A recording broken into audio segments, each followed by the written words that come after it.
Ao longo dos meus 15 anos trabalhando em uma grande consultoria estratégica internacional, eu tive a oportunidade de liderar projetos para mais de 30 clientes e em diferentes setores, desde bens de consumo, indústria pesada, farmacêutica, petróleo e gás, fundos de private equity.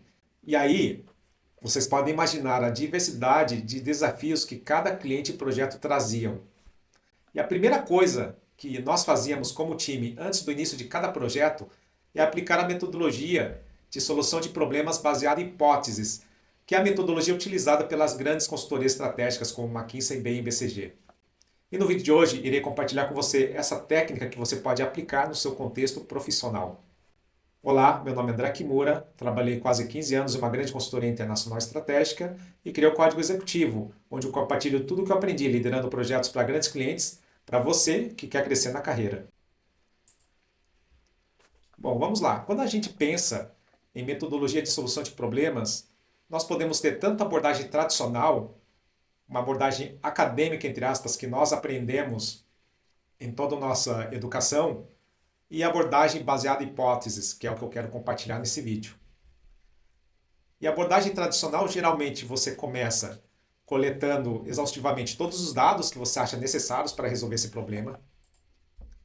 E aí você pega essa maçaroca, esse mundaréu de dados e tenta fazer análises de todos esses dados, extrair insights. A partir daí, com sorte, você vai identificar os principais achados e através desses achados você vai desenvolver as respostas. Então vocês podem ver que essa metodologia é um verdadeiro ferver do oceano, né? Aqui a chance é muito grande de você estar paralisado pela quantidade de dados que você quer analisar.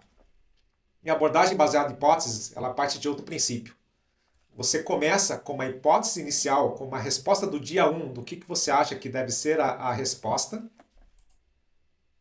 E a partir daí você pensa quais são os dados que você precisa para testar essa hipótese. E aí isso faz com que você colete somente os dados que realmente são necessários. Você faz a síntese dos achados. E aí você pode confirmar ou descartar a hipótese. E isso é uma etapa altamente interativa. E você pode ver que essa abordagem, ela não é uma abordagem de ferver o oceano, é uma abordagem muito mais cirúrgica, onde eu já tenho um conjunto de hipóteses que eu quero testar e eu vou trabalhar exclusivamente para analisar os dados que vão me ajudar a confirmar ou refutar essa hipótese. Mas vamos começar pela definição, né? O que é uma hipótese? É uma sentença que expressa o palpite ou ideia a ser testada. E é a partir dessa hipótese inicial, que é uma solução potencial, o que a gente chama de resposta do dia 1, que a gente direciona a análise para testar, refinar ou descartar essa hipótese. E aí, quais são as fontes para definir essas hipóteses? Você pode ter várias fontes. Você pode ter, no contexto, né, de trabalho em uma consultoria, a própria proposta do projeto, que foi a proposta ganhadora, que fez com que agora você fosse alocado no time para trabalhar nesse projeto. Entrevistas com especialistas, então dentro da consultoria a gente usa muito tanto especialistas internos quanto especialistas da indústria. Uma outra fonte também muito útil são projetos passados similares. Então muitas vezes uma consultoria você tem sempre em um escritório ou outro equipes que já fizeram projetos muito similares e você pode capturar grande parte das hipóteses e ajustar para o teu caso específico. Logicamente que entrevistas com stakeholders, então muitos desses stakeholders importantes, VPs, diretores, gerentes, eles já têm já suas próprias hipóteses do que é importante ser testado ao longo do projeto. Pesquisas e relatórios de mercado e experiência própria. Muitas vezes você já fez já projetos similares ou você já passou por desafios similares e você pode também, logicamente, elaborar propostas por sua conta. Mas como isso funciona quando a gente fala de solução de problemas? Então, o ponto de partida é o objetivo do cliente, o objetivo do teu chefe. Qual que é o problema que a gente está querendo resolver? E uma vez estando bem definido esse objetivo e bem alinhado, aí a gente aplica o que a gente já explicou em um vídeo anterior, que é a estruturação através de árvores de problemas. A gente quebra esse objetivo do cliente, essa grande pergunta a ser respondida, em problemas e em subproblemas. E se você perdeu o vídeo, não esqueça de conferir, eu coloquei aqui na descrição do vídeo a metodologia da árvore de problemas. E essa estruturação ela tem que ser novamente MICE. E se você perder esse vídeo também tem um link para um vídeo que explica em detalhes o que é a metodologia MICE, mutuamente exclusivo, coletivamente exaustivo. E a partir daí você começa a definir quais são as hipóteses para cada um desses ramos dessa árvore de problemas. E uma vez definida essa hipótese, eu vou ilustrar com um exemplo logo a seguir, quais são as perguntas-chave que você precisa responder para poder validar ou refutar cada uma dessas hipóteses. E aí, através dessas perguntas, aí sim você vai ter condições de identificar quais são os seus dados, os dados necessários para testar cada hipótese. Então, isso é a solução baseada em hipóteses. E aí, à medida que você vai fazendo as análises, naturalmente vão ter hipóteses que vão se confirmar e hipóteses que vão ser refutadas. E vocês podem ver que isso acaba se transformando numa solução de problemas super focada e super direcionada. Então, vamos usar o mesmo exemplo que utilizamos no vídeo sobre a árvore de problemas. Imaginemos que temos uma empresa de streaming que descobre que 15% dos usuários cancelaram a assinatura do último trimestre e você foi contratado para responder o porquê. Então, o grande objetivo do cliente é reduzir a taxa de cancelamento, o churn. E você vai começar primeiro montando a sua árvore de problemas. Então, o churn, a taxa de cancelamento, ele pode ser explicada por fatores internos dentro do controle da empresa ou fatores externos fora do controle da empresa. E aí dentro de subproblemas, você pode ter temas relacionados a portfólio, a experiência do usuário, a estratégia de preço, falando de fatores internos. Em fatores internos, você pode ter temas de concorrência, mudança de comportamento do consumidor e fatores econômicos macro. E aqui, vamos pegar esse primeiro elemento aqui, que é o portfólio de conteúdo, para explicar para vocês como é que eu transformo isso em hipóteses. Então, uma das hipóteses pode ser que o acervo está desatualizado. E aí, quais são as perguntas-chave para poder refutar ou não a hipótese se o acervo está desatualizado? Uma das perguntas pode ser, por exemplo, qual a idade média do meu catálogo? Ou seja, os filmes e seriados que tem no meu catálogo, eles estão muito antigos, eles são mais recentes. Quantos lançamentos houveram nos últimos 12 meses? Eu tenho feito lançamentos que geram aquele buzz, né, que atraem novos clientes. Como se compara o meu acervo com o dos competidores? E assim por diante. Então você testa a partir desse bloco de portfólio de conteúdo. Quais são as perguntas-chave para você confirmar ou refutar se o problema está no acervo ser desatualizado? E aí, pensando em dados, um dos dados pode ser que eu precise da base de acervo do cliente. Natural analisar isso. Né? Preciso ter uma base de todos os filmes e todos os seriados e saber quando que eles foram lançados. Eu preciso saber também do planejamento de futuros lançamentos e também dos lançamentos dos últimos 12 meses. E eu preciso também fazer, logicamente, uma pesquisa do catálogo dos competidores para saber como que o meu cliente, o acervo do meu cliente se compara ao acervo dos principais competidores. Então vocês podem ver aqui que é um exemplo, né? Eu tenho aqui uma hipótese, eu penso em quais são as perguntas-chave que eu preciso para provar ou refutar essa hipótese, e com isso eu consigo ser muito mais cirúrgico em quais são os dados e quais são as análises que eu preciso fazer para testar essa hipótese. Vamos ir para um outro exemplo. Uma segunda hipótese pode ser que o conteúdo exclusivo é um fator de retenção de clientes. E aí, quais são as perguntas-chave que eu preciso para poder provar essa hipótese? Quais são os principais fatores de retenção? Qual o peso que o conteúdo exclusivo tem na decisão do cliente de se manter dentro do serviço ou cancelar? E como os competidores estão em conteúdo exclusivo? E pode haver também outras hipóteses. E quais são os dados que eu preciso para poder responder essas perguntas-chave?